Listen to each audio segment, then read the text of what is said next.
ప్రభునందు ప్రియులైన మీకందరికీ యేసుక్రీస్తు ప్రభువారి నామంలో శుభవందనాలు తెలియజేస్తూ ఉన్నాం. ఎడారిలో సెలయేర్లు అనే దిన ధ్యానము కొరకై స్వాగతం. జూన్ 16.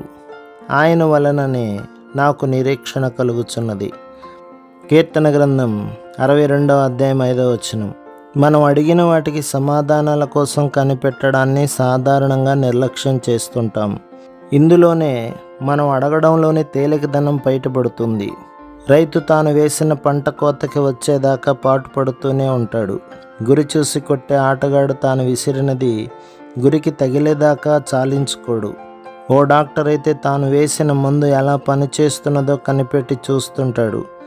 మరి క్రైస్తవుడు తన ప్రార్థనా ఫలితాల కోసం ఎందువల్ల పట్టుదలతో కనిపెట్టడం లేదు?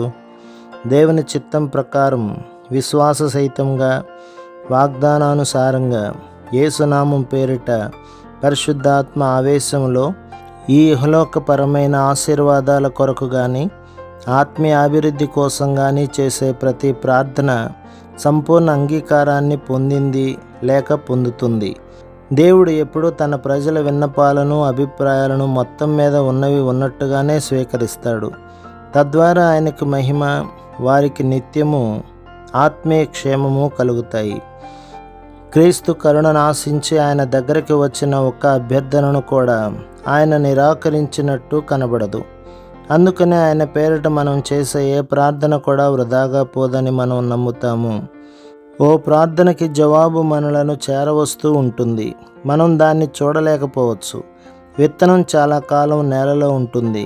సరైన కాలం వచ్చేసరికి దాని ఆకులు విచ్చుకొని కనిపిస్తాయి. అది ఇంకా మొలకెత్తనంత కాలం ఆ విత్తనం చచ్చినట్టే లేనట్టుగానే ఉంటుంది మన కళ్ళకి. ప్రార్థనలకు ఆలస్యంగా జవాబు రావడం అన్నది విశ్వాసానికి పరీక్ష మాత్రమే కాదు. అడ్డంకులు కనిపిస్తూ ఉన్నప్పుడు కూడా దేవునిపై మనకి గల నిశ్చయతను ప్రదర్శించడం ద్వారా ఆయన్ని గణపరచడానికి ఇది మనకు సహాయపడుతుంది. ప్రభు మిమ్మును, మీ కుటుంబమును, మీ సంఘమును దీవించి ఆశీర్వదించునుగాక. ఆమేన్.